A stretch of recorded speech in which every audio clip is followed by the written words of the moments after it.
Mapagpalang araw po sa inyong lahat. Ngayon po ay December 23, 2023 para po sa ikawalong araw ng ating pong Misa de Gallo o Simbang Gabi. Ang ating pong unang pagbasa at pagninilay ay hinango sa aklat ni Propeta Malakias, chapter 3 verses 1 to 4 and verses 23 to 24. Narito ang pahayag ng makapangyarihang Panginoon.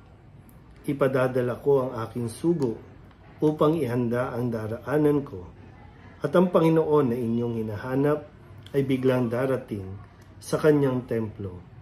Darating ang pinakahihintay ninyong sugo at ipahayag ang aking tipan. Ngunit sino ang makatatagal pagdating ng araw na iyon? Sino ang makaharap pag siya'y napakita na? Siya'y parang apoy na nagpapadalisay sa bakal at parang matapang na sabon. Darating siya para humatol at dadalisayin niya ang mga saserdote, tulad ng pagdalisay sa pilak at ginto. Sa gayon, magiging karapat-dapat silang maghandog sa Panginoon, at ang mga handog na dadalhin ng mga taga-Huda at Jerusalem ay magiging kalugod-lugod sa Kanya, tulad ng dati.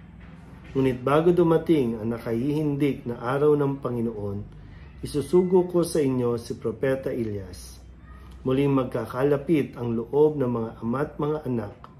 Kung hindi, mapipilitan akong pumariyan at wasakin ang inyong bayan. Ang salita ng Diyos.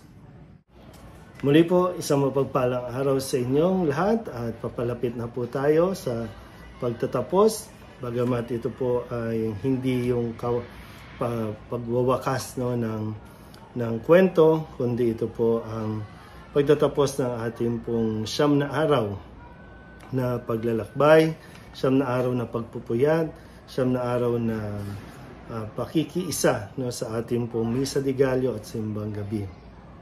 Pang-8 araw, may isa pa po, sana ay tapusin natin, at nawa ay mas maging makabuluhan at naiintindihan natin ang mga ipinapahayag na pagbasa, ang mga pagninilay sa tulong ng mga reflections at homily ng mga pare ay nawa mas nagiging malawak din ang ating pag-intindi sa kasaysayan ng pagmamahal ng Diyos sa atin sa pamamagitan ng pagsilang ni Kristo ang ating manunubos.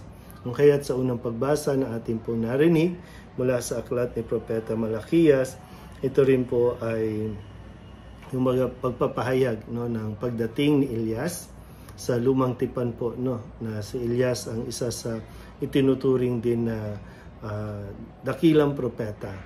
At sa bagong tipan, ito yung paghahalin tulad kay San Juan Bautista na sa diwa at espiritu ni Elias ay ginagampanan ni San Juan Bautista o gagampanan niya ang pagpapahayag bilang paghahanda sa mga tao sa darating na tagapagligtas.